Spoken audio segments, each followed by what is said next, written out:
ಸಾರ್ವಜನಿಕ ರೈತರು, ಅನಕ್ಷರಸ್ಥ ರೈತರಿಗೂ ಕೂಡ ತಲುಪಬಹುದಾದಂತ ಯೋಜನೆಯ ವಿಷಯಗಳನ್ನ ಮುಟ್ಟಿಸುವಂತಹ ಒಂದು ದಿಟ್ಟತನದ ಸರಳ ವ್ಯಕ್ತಿತ್ವದ ವ್ಯಕ್ತಿ ಇವತ್ತು ನಮ್ಮ ಜೊತೆಯಲ್ಲಿದ್ದಾರೆ. ಗೌರವಾನ್ವಿತ ಕೃಷ್ಣಬೈರೇಗೌಡರು, ನಿಮ್ಮೆಲ್ಲರ ಪರವಾಗಿ ಅವರನ್ನ ಚಪ್ಪಾಳೆಯ ಮೂಲಕ ಮತ್ತೊಮ್ಮೆ ಸ್ವಾಗತಿಸ್ತಾ ಅವರ ಮಾತುಗಳು ಇವತ್ತಿನ ಕಾರ್ಯಕ್ರಮಕ್ಕೆ ಬಹಳ ಮುಖ್ಯ. ಅವರನ್ನ ಅತ್ಯಂತ ಗೌರವದಿಂದ ಇವತ್ತು ಮಾತುಗಳಿಗೆ ಕರೀತಾ ಇದ್ದೇನೆ. ಮಲೆನಾಡಿನ ಹೆಬ್ಬಾಗಿಲು ಶಿವಮೊಗ್ಗಕ್ಕೆ ಸಾಕಷ್ಟು ಬಾರಿ ಬಂದಿದ್ದಾರೆ. ಆದರೆ ಇವತ್ತು ಇದೊಂದು ಐತಿಹಾಸಿಕ ಕಾರ್ಯಕ್ರಮ, ವಿಶೇಷವಾಗಿ ಕಾರ್ಮಿಕ ದಿನಾಚರಣೆಯ ದಿನ. ಇವತ್ತಿನ ಕಾರ್ಯಕ್ರಮಕ್ಕೆ ಬಂದೊದಗಿರುವಂತಹ ಸಚಿವರು ನಮ್ಮೊಟ್ಟಿಗೆ ಮಾತನಾಡಬೇಕು ಅಂತ ನಿಮ್ಮೆಲ್ಲರ ಪರವಾಗಿ ನಾನು ಕೇಳ್ಕೊಳ್ತೇನೆ. ಎಲ್ಲರಿಗೂ ನಮಸ್ಕಾರ.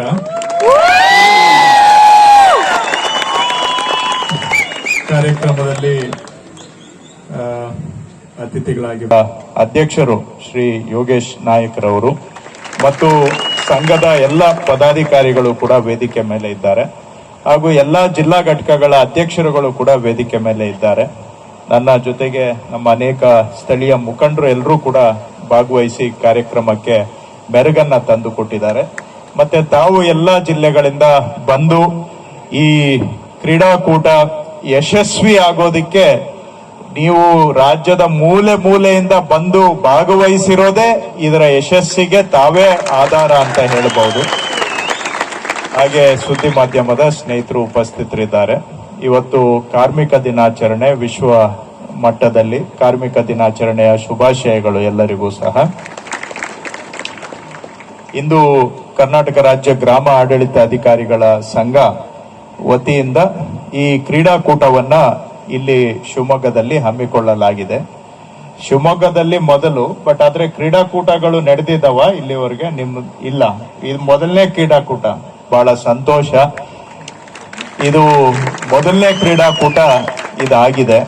ಅವರು ನನಗೆ ಭೇಟಿ ಮಾಡಿದಾಗ ಒಂದು 5-6-7-8 ತಿಂಗಳ ಹಿಂದೆ ನಾನೇ ಹೇಳಿದ್ದೆ ಅವ್ರಿಗೆ, ಈ ರೀತಿಯಾಗಿ ಯಾವಾಗ್ಲೂ ಕೆಲಸದ ಜೊತೆಗೆ ಜೀವನಾನು ನಡಿಬೇಕು.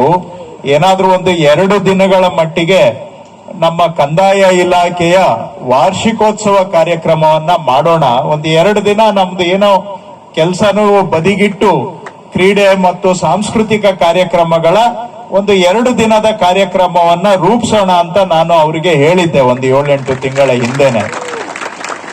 ನಾನು ನಮ್ಮ PS-ಗೂ ಹೇಳಿದೆ, ಮೈನ್ ಸಂಘದವ್ರಿಗೂ ಮಾತನಾಡಿ ಎಲ್ಲ ಸೇರಿ ಬೇಕಾದ್ರೆ ಗೌರ್ಮೆಂಟ್ ಅಂತ ನಾವು ಗ್ರಾಂಟ್ ತಗೊಂಡು ಸ್ವಲ್ಪ ನಮ್ಮ ಕಂದಾಯ ಇಲಾಖೆಗಳ ಅಧಿಕಾರಿಗಳ ವಾರ್ಷಿಕೋತ್ಸವ ಕಾರ್ಯಕ್ರಮವನ್ನ ಮಾಡೋಣ ಅಂತ ನಾನು ಅವ್ರಿಗೆ ಹೇಳಿದ್ದೆ. ಈಗಲೂ ನಾನು ಅವ್ರ ಹತ್ರ ಮಾತಾಡ್ತೇನೆ. ಈಗ ಯಾಕಂದ್ರೆ ನೀವು ಗ್ರಾಮಾಡಳಿತ ಅಧಿಕಾರಿಗಳ ಹಂತದಲ್ಲಿ ತಾವು ಮಾಡ್ತಾ ಇದ್ದೀರಾ. ನಂದು ಆಶಯ ನಮ್ಮ ಎಲ್ಲಾ ಅಧಿಕಾರಿಗಳು ಎಲ್ಲಾ ಸಿಬ್ಬಂದಿಯನ್ನ ಕರೆಸಿ ಮಾಡಬೇಕು ಅನ್ನೋದು ನನ್ನ ಆಶಯ.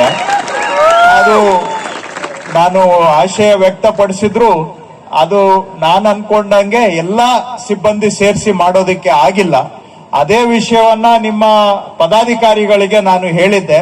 ಕನಿಷ್ಠ ಅವರು ಈ ಗ್ರಾಮಾಡಳಿತಾಧಿಕಾರಿಗಳಿಗಾದ್ರೂ ಕೂಡ ಒಂದು ಕ್ರೀಡಾಕೂಟ ಮಾಡಿರುವಂತಹದ್ದು ಬಹಳ ಸಂತೋಷ. ಯಾಕಂದ್ರೆ ಜೀವನ ಅಂದ್ರೆ ಬರೀ ಕೆಲಸ ಸಂಪಾದನೆ ಇಷ್ಟೇ ಅಲ್ಲ, ಅದು ಜೀವನ ಆಗೋದಿಲ್ಲ.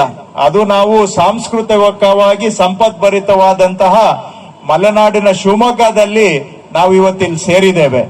ಜೀವನ ಹೇಗಿರಬೇಕು ಅನ್ನುವ ಪರಿಕಲ್ಪನೆಯನ್ನ ಈ ಮಲೆನಾಡಿನ ಅನೇಕ ಚಿಂತಕರು ನಮ್ಗೆ ಕೊಟ್ಟಿದ್ದಾರೆ.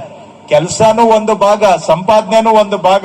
ಆದ್ರೆ ಜೀವನದಲ್ಲಿ ಸ್ವಲ್ಪ ಕಲೆ ಇರಬೇಕು, ಸಂಸ್ಕೃತಿ ಇರಬೇಕು, ಕ್ರೀಡೆ ಇರಬೇಕು, ಹವ್ಯಾಸ ಇರಬೇಕು, ಪ್ರಪಂಚವನ್ನ ತಿಳ್ಕೊಳ್ಳೋ ಆಸಕ್ತಿ ಇರಬೇಕು. ಇವೆಲ್ಲ ಇದ್ದಾಗಲೇನೆ ಜೀವನ ಅನ್ನೋದು ಅರ್ಥಪೂರ್ಣವಾಗಿ ನಡೆಸಲಿಕ್ಕೆ ಸಾಧ್ಯ. ಹಾಗಾಗಿ ಆ ರೀತಿಯ ಒಂದು ಪರಿಕಲ್ಪನೆಯನ್ನ ಇಟ್ಕೊಂಡು ಇವತ್ತು ಕ್ರೀಡಾಕೂಟವನ್ನ ಮಾಡಿ ಸುಮಾರು 2200ರಷ್ಟು ಗ್ರಾಮಾಡಳಿತ ಅಧಿಕಾರಿಗಳು ಸ್ಪರ್ಧೆಗಳಲ್ಲಿ ಇವತ್ತು ಭಾಗವಹಿಸ್ತಾ ಇದ್ದಾರೆ ಅಂತ ಕೇಳಿ ನನಗೆ ಬಹಳ ಸಂತೋಷ ಆಯ್ತು. ಆ ಕ್ರೀಡಾ ಮನೋಭಾವ ಇರಬೇಕು. ಸ್ಪಿರಿಟ್ ಅಂತಾರಲ್ಲ, ಸ್ಪೋರ್ಟ್ಸ್ಮನ್ಶಿಪ್ ಅಂತಾರೆ, ಸ್ಪಿರಿಟ್ ಮನೋಭಾವ ಅದು ಇರಬೇಕು, ಬಹಳ ಮುಖ್ಯ. ಸೊ ಹಾಗಾಗಿ ಗೆಲ್ಲೋದು ಬಿಡೋದು ಅದೆಲ್ಲ ಆಮೇಲೆ, ಆದ್ರೆ ಒಂದು ಆ ಜೀವನವನ್ನ ಸಂಭ್ರಮಿಸುವಂತಹ ಮನೋಭಾವ ಇದೆಯಲ್ಲ, ಅದಿದ್ರೇನೆ ನಮ್ಗೆ ಜೀವನದಲ್ಲಿ ಸುಖಕರವಾಗಿ ಬದುಕಲಿಕ್ಕೆ ಸಾಧ್ಯ. ಆ ಒಂದು ಮನೋಭಾವ ಇವತ್ತು ಇಲ್ಲಿ ಕಾಣ್ತಾ ಇರೋದು ಬಹಳ ಸಂತೋಷ. ಜೊತೆಗೆ ಕ್ರೀಡೆ ಯಾಕೆ ಮುಖ್ಯ ಅಂದ್ರೆ, ಇವತ್ತು ನಾವು ಹಿಂದೆ ನಾವೆಲ್ಲ ಚಿಕ್ಕೋರಿದ್ದಾಗ ಸಾಂಕ್ರಾಮಿಕ ರೋಗಗಳು ಇರ್ತಾ ಇದ್ವು. ಅಂದ್ರೆ ಕಾಲರಾ, ಮಲೇರಿಯಾ ಇವೆಲ್ಲ ಕಮ್ಯುನಿಕಬಲ್ ಡಿಸೀಸಸ್, ಅಂದ್ರೆ ಒಬ್ಬರಿಂದ ಒಬ್ಬರಿಗೆ ಹರಡುವಂತಾವ್. ಈಗ ಅವೆಲ್ಲ 95% ಕಂಟ್ರೋಲ್ಗೆ ಬಂದಿದೆ. ಯಾವ ಮಟ್ಟಕ್ಕೆ ಅಂದ್ರೆ ಸಾಂಕ್ರಾಮಿಕ ರೋಗದ ವಿಭಾಗಗಳನ್ನ ನಾವೇನ್ ಸೃಷ್ಟಿ ಮಾಡಿದ್ವಿ ಸರ್ಕಾರದಲ್ಲಿ, ಅವುಗಳನ್ನ ಅಲ್ಲಿ ಬಹುತೇಕ ಬಂದ್ ಮಾಡಬೇಕು, ಆ ಮಟ್ಟಕ್ಕೆ ಅವೆಲ್ಲ ಕಂಟ್ರೋಲ್ ಬಂದಿದೆ. ಆದ್ರೆ ಯಾವುದು ಇವತ್ತು ನಮ್ಗೆ ಕಾಡ್ತಾ ಇದೆ ಅಂದ್ರೆ ಈ ಜೀವನ ಶೈಲಿ ಆಧಾರಿತ ಕಾಯಿಲೆಗಳು ನಮ್ಮನ್ನ ಕಾಡ್ತಾ ಇದಾವೆ. ಲೈಫ್ ಸ್ಟೈಲ್ ಬೇಸ್ಡ್ ಡಿಸೀಸಸ್ ಅಂತ ಕರೀತಾರೆ. ಇದರಲ್ಲಿ diabetes, heart problem, kidney problem, liver problem, lungs problem, ಇವೆಲ್ಲ ನಮ್ಗೆ 50% ಹುಟ್ಟಿನಿಂದ ಬಂದ್ರೆ, ಅಂದ್ರೆ ದೈಹಿಕವಾಗಿ ಜೆನೆಟಿಕ್ ಅಂತ ಹೇಳ್ತಾರೆ, ಕಾನ್ಜೆನಿಟಲ್ ಅಂತ ಹೇಳ್ತಾರೆ. ಹುಟ್ಟಿನಿಂದ ಬಂದ್ರೆ ಇನ್ನ 50% ಈ ರೋಗಗಳಿಗೆ ನಮ್ಮ ಜೀವನ ಶೈಲಿನೇ ಕಾರಣ. ಅಂದ್ರೆ ನಮ್ಮ ಹವ್ಯಾಸಗಳು ಕಾರಣ, ಹಾಗೂ ನಮ್ಮ ಊಟ ಆಹಾರ ಕಾರಣ, ವ್ಯಾಯಾಮ ಮಾಡೋದು ಮಾಡದೇ ಇರೋದು ಕಾರಣ. ಸೊ ಇವತ್ತು ಜನಗಳಿಗೆ ಏನಾದ್ರೂ ಆರೋಗ್ಯದ ಬಾಧನೆ ಆಗ್ತಾ ಇದೆ ಅಂದ್ರೆ ಅದು ನಮ್ಮ ಜೀವನ ಶೈಲಿಯಿಂದ ಬರುವಂತ ಕಾಯಿಲೆಗಳಿಂದಾನೇ ಜಾಸ್ತಿ ಆಗ್ತಾ ಇರೋದು. ಸಾವುಗಳಾಗ್ತಾ ಇರೋದು ಇದರಿಂದಾನೆ. ಬದುಕೋದಕ್ಕೆ ಬೇಕಾದಷ್ಟು ಔಷಧ ಬಂದಿದೆ, ಮೆಡಿಕಲ್ ಸೈನ್ಸ್ ಬಹಳ ಅಡ್ವಾನ್ಸ್ ಆಗಿದೆ. ದಿನೇ ದಿನೇ ವರ್ಷ ನಮ್ಮದು ಆಯಸ್ಸು ಜಾಸ್ತಿ ಆಗ್ತಾ ಇದೆ.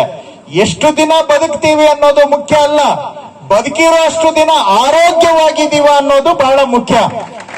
ಆರೋಗ್ಯವಾಗಿ ಬದುಕಿದ್ರೆ ಬದುಕಿಗೆ ಒಂದು ಅರ್ಥ ಇರುತ್ತೆ. ನರಳ್ತಾ ಬದುಕಿದ್ರೆ ಬೇಡಪ್ಪ ಅಂತ ಅನ್ನಿಸ್ಬಿಡುತ್ತೆ. ನಾನು ಎಲ್ಲರಿಗೂ ನಾನಂತೂ ವಿಶ್ ಮಾಡ್ಕೊಳ್ಳೋದಷ್ಟೇ, ಎಷ್ಟು ದಿನ ನಾನು ಸ್ವಂತ ಶಕ್ತಿ ಮೇಲೆ ನನ್ನ ಕೈ ಕಾಲಲ್ಲಿ ನಾನು ಬದುಕ್ಲಿಕ್ಕೆ ಸಾಧ್ಯ ಅಷ್ಟು ಮಾತ್ರ ನನ್ಗೆ ಆಯಸ್ಸು ಬೇಕು. ನನ್ಗೆ ಅದಕ್ಕಿಂತ ಒಂದು ದಿನ ಹೆಚ್ಚಿಗೂ ಆಯಸ್ಸು ಬೇಡ. ಅದು ಯಾವತ್ತಾದ್ರೂ ಬರ್ಲಿ, ನಾಳೆಗೆ ಬರ್ಲಿ ಅಥವಾ ಇನ್ನ 5 ವರ್ಷಕ್ಕೆ ಬರ್ಲಿ, ನನ್ಗೆ ದೀರ್ಘ 100 ವರ್ಷ ಬದುಕ್ಬೇಕು ಅಂತ ಆಸೆ ಇಲ್ಲ. ಚೆನ್ನಾಗಿ ಆರೋಗ್ಯ ಇರೋಷ್ಟು ದಿನ ಮಾತ್ರ ಬದುಕ್ಬೇಕು. ಯಾಕಂದ್ರೆ ಹೊರೆಯಾಗಿ ನಾನು ಬದುಕ್ಲಿಕ್ಕೆ ತಯಾರಿಲ್ಲ, ಅಥವಾ ನರಳ್ತಾ ಬದುಕ್ಲಿಕ್ಕೆ ತಯಾರಿಲ್ಲ. ಚೆನ್ನಾಗಿ ಬದುಕಬೇಕು ಅಂದ್ರೆ ಆರೋಗ್ಯ ಚೆನ್ನಾಗಿದ್ರೆ ಮಾತ್ರ ಸಾಧ್ಯ. ಹೆಚ್ಚು ದೀರ್ಘಕಾಲ ಬದುಕಿ ಏನ್ ಪ್ರಯೋಜನ ಆರೋಗ್ಯ ಚೆನ್ನಾಗಿಲ್ಲ ಅಂದ್ರೆ? ಆರೋಗ್ಯ ಚೆನ್ನಾಗಿರ್ಬೇಕು ಅಂದ್ರೆ ಅದರಲ್ಲಿ ನಮ್ಗೆ ಆಕ್ಟಿವ್ ಲೈಫ್ ಸ್ಟೈಲ್ ಇರಬೇಕು, ಸಕ್ರಿಯವಾದಂತ ಜೀವನ ಶೈಲಿ ಇರಬೇಕು. ಆಕ್ಟಿವ್ ಆಗಿರ್ಬೇಕು ಅಂದ್ರೆ ಅದರಲ್ಲಿ ಸ್ಪೋರ್ಟ್ಸು, ಬೇರೆ ಬೇರೆ ಆಕ್ಟಿವಿಟೀಸು, ಕಲ್ಚರಲ್ ಆಕ್ಟಿವಿಟೀಸು, ಹವ್ಯಾಸಗಳು ಇದ್ರೆ ಆವಾಗ ಜೀವನ ಆಕ್ಟಿವ್ ಆಗಿ ಇರುತ್ತೆ. ಆಕ್ಟಿವ್ ಆಗಿದ್ರೆ ನಮ್ಮ ಮನಸ್ಸು ಆರೋಗ್ಯವಾಗಿರುತ್ತೆ, ದೇಹನೂ ಆರೋಗ್ಯವಾಗಿರುತ್ತೆ. ಆ ಕಾರಣಕ್ಕೆ ಸ್ಪೋರ್ಟ್ಸ್ ಬಹಳ ಮುಖ್ಯ. ನಾವು ಎಲ್ಲರೂ, ನೀವು ಏನು ಬ್ಯಾಡ್ಮಿಂಟನ್ ಆಡಿ, ಎಲ್ಲರೂ ಕ್ರಿಕೆಟ್ ಆಡಿ, ಫುಟ್ಬಾಲ್ ಆಡಿ, ರನ್ನಿಂಗ್ ರೇಸ್ ಮಾಡಿ ಅಂತ ನಾವ್ ಹೇಳಕ್ಕಾಗಲ್ಲ. ಏನಾದ್ರೂ ಒಂದು ನಮ್ಗೆ ಫಿಸಿಕಲ್ ಆಕ್ಟಿವಿಟಿ ಇರಬೇಕು. ನಾವು ಸಣ್ಣಗಿದೀವ ದಪ್ಪಗಿದೀವ ಅದು ಮುಖ್ಯ ಅಲ್ಲ. ನಾನು ಎಲ್ಲ ಸಣ್ಣಗಾಗ್ಬೇಕು ಅಂತಾನು ಹೇಳ್ತಾ ಇಲ್ಲ. ಏನೇ ಇರ್ಲಿ, ನೀವು ಸಣ್ಣಗಾದ್ರೂ ಇರಿ, ದಪ್ಪಗಾದ್ರೂ ಇರಿ, ಫಿಸಿಕಲ್ ಆಕ್ಟಿವಿಟಿ ಅನ್ನೋದು ಇರಬೇಕು.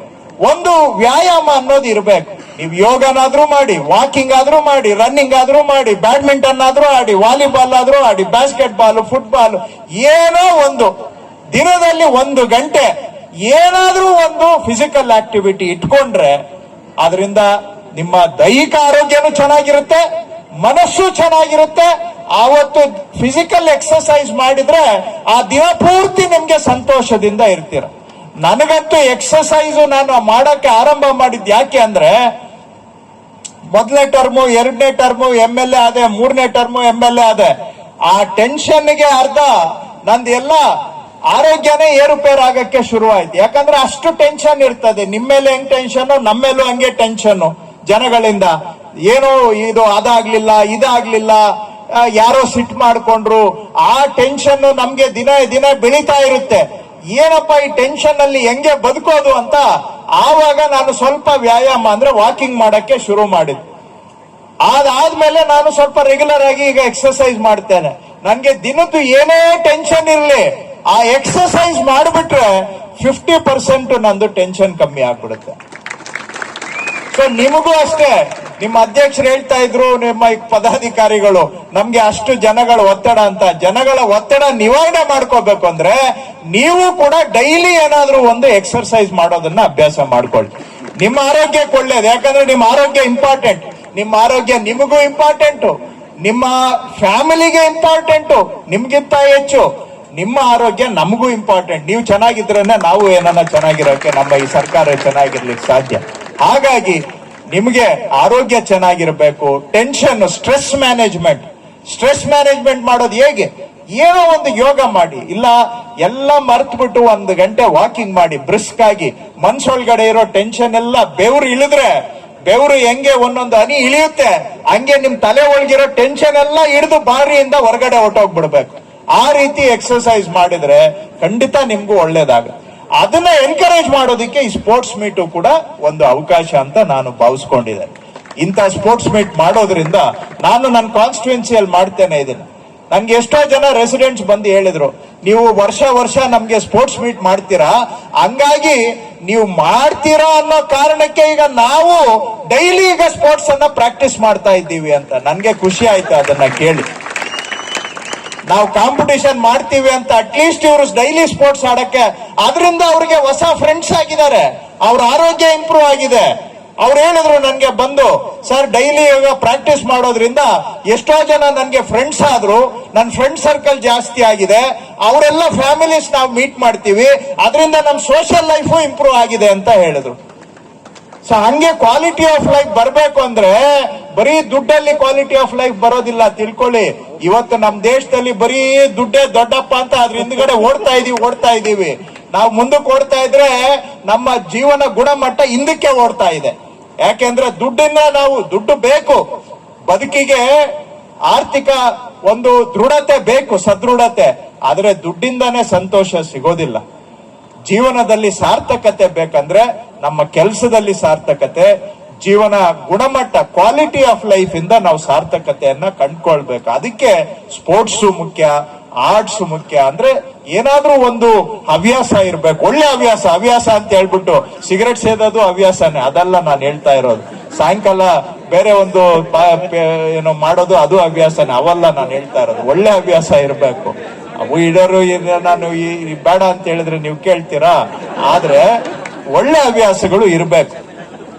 ಅಂತ ಒಳ್ಳೆ ಹವ್ಯಾಸಗಳು ನಿಮ್ಮಲ್ಲಿ ಒಂದು ಅಭ್ಯಾಸ ಆಗ್ಬೇಕಾದ್ರೆ ಈ ತರಹ ಒಂದು ಎಲ್ಲಾರು ಒಂದ್ ಕಡೆ ಸೇರಿ ಒಂದು ಕುಟುಂಬದ ಸದಸ್ಯರು ತರ ಎಲ್ಲಾರ್ಗೂ ಒಂದು ಮೋಟಿವೇಶನ್ ಆಗೋ ತರ ಈ ಸ್ಪೋರ್ಟ್ಸ್ ಮೀಟ್ ಮಾಡಿ ನಿಮ್ಮಲ್ಲೂ ಒಂದು ಬಾಂಧವ್ಯ ಬೆಳೆಯುತ್ತೆ, ನಿಮ್ಮಲ್ಲೂ ಒಂದು ಫ್ರೆಂಡ್ಶಿಪ್ ಬೆಳೆಯುತ್ತೆ. ಯಾರೋ ಯಾವ್ದೋ ಜಿಲ್ಲೆಯಲ್ಲಿ ಗುಲ್ಬರ್ಗ ಅಲ್ಲಿರೋರ್ಗೂ ಕೂಡ ಇಲ್ಲಿರೋರು ಶಿವಮೊಗ್ಗದವ್ರದ್ದು ಸಂಪರ್ಕ ಆಗುತ್ತೆ, ಚಾಮರಾಜನಗರದವ್ರಿಗೆ ಬೀದರ್ದವ್ರದ್ದು ಸಂಪರ್ಕ ಆಗುತ್ತೆ. ಅದರಿಂದ ಎಷ್ಟೋ ಒಂದು ರಿಲೇಶನ್ಶಿಪ್ ಬೆಳೆಯುತ್ತೆ. ಜೀವನಕ್ಕೆ ಶಕ್ತಿ ಈ ಸಂಬಂಧಗಳು ಇದೆಯಲ್ಲ, ಅದೇ ನಮ್ಮ ಭಾರತ ದೇಶದಲ್ಲಿ ನಮ್ಮ ಜೀವನಕ್ಕೆ ಶಕ್ತಿ ಏನಂದ್ರೆ ಈ ಸಂಬಂಧಗಳು, ಒಬ್ಬರೊಬ್ಬರಿಗೆ ಮನುಷ್ಯರಿಗೆ ಇರ್ತಕ್ಕಂಥ ಫ್ರೆಂಡ್ಶಿಪ್ಸ್, ರಿಲೇಶನ್ಶಿಪ್.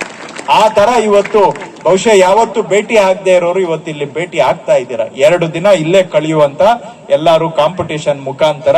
ಸೊ ಇದರಿಂದ ನಿಮ್ಮ ಫ್ರೆಂಡ್ಶಿಪ್ ಬೆಳೆಯಲಿ, ಅದರಿಂದ ನಿಮ್ಮ ಜೀವನ ಗುಣಮಟ್ಟನು ಸುಧಾರಣೆ ಆಗ್ಲಿ ಅಂತ ನಾನು ಆಶಿಸ್ತೇನೆ. ಈ ಕ್ರೀಡಾಕೂಟ ಯಶಸ್ವಿಯಾಗಿ ಆಗಲಿ ಅಂತಾನು ಕೂಡ ನಾನು ಆಶಿಸ್ತೇನೆ.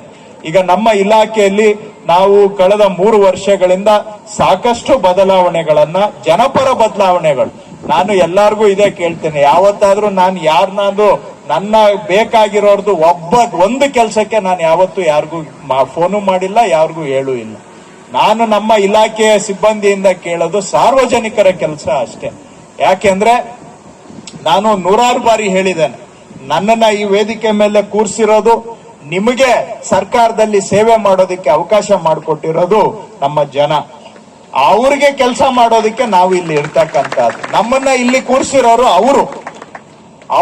ಅವರ ಕೃಪೆಯಿಂದ ನಾವಿಲ್ಲಿ ಕೂತಿದ್ದೇವೆ. ನನ್ನನ್ನ ಶಾಸಕ ಮಾಡಿರೋದು ಜನ, ನಮ್ಮ ಸರ್ಕಾರ ತಗೊಂಡ್ ಬಂದಿರೋದು ಜನ. ಸರ್ಕಾರ ಬಂದಿದ್ರಿಂದ ಇವತ್ತು ನಾನು ಇಲಾಖೆಯಲ್ಲಿ ಕೆಲಸ ಮಾಡೋದಕ್ಕೆ ಅವಕಾಶ ಮಾಡಿಕೊಟ್ಟಿದ್ದಾರೆ. ನಿಮಗೂ ಅಷ್ಟೇ, ಸರ್ಕಾರದಲ್ಲಿ ನಾವು ಹುದ್ದೆ ಯಾರಿಗಾಗಿ ಕ್ರಿಯೇಟ್ ಮಾಡಿದ್ದೇವೆ? ಜನಗಳಿಗಾಗಿ. ಆ ಹುದ್ದೆ ನಿಮ್ಗೆ ಕೊಡುವಂತ ಸಂಬಳ, ಭತ್ಯ ಎಲ್ಲಿಂದ ಬರುತ್ತೆ? ಜನ ಕಟ್ಟೋ ತೆರಿಗೆ ದುಡ್ಡಲ್ಲಿ. ನೀವು ಇರೋದು ಜನಗಳಿಗಾಗಿ. ಸೊ ನಾನು ಯಾವತ್ತೂ ಅಷ್ಟೇ ಜನಗಳ ಕೆಲಸ ಮಾಡಬೇಕು ಅಂತ ನಾನು ತಮ್ಮಲ್ಲಿ ತಾಕೀತು ಮಾಡ್ತಾ ಬಂದಿದ್ದೇನೆ. ಅದನ್ನ ನಾವು ಸಾಕಷ್ಟು ಎಲ್ಲೆಲ್ಲಿ ಸಮಸ್ಯೆಗಳು ಇದ್ದವು ಅನ್ನೋದನ್ನ ಹುಡುಕಿ ಅವುಗಳಿಗೆ ಪರಿಹಾರ ಕ್ರಮಗಳನ್ನು ಕೂಡ ಕೈಗೊಂಡಿದ್ದೇವೆ.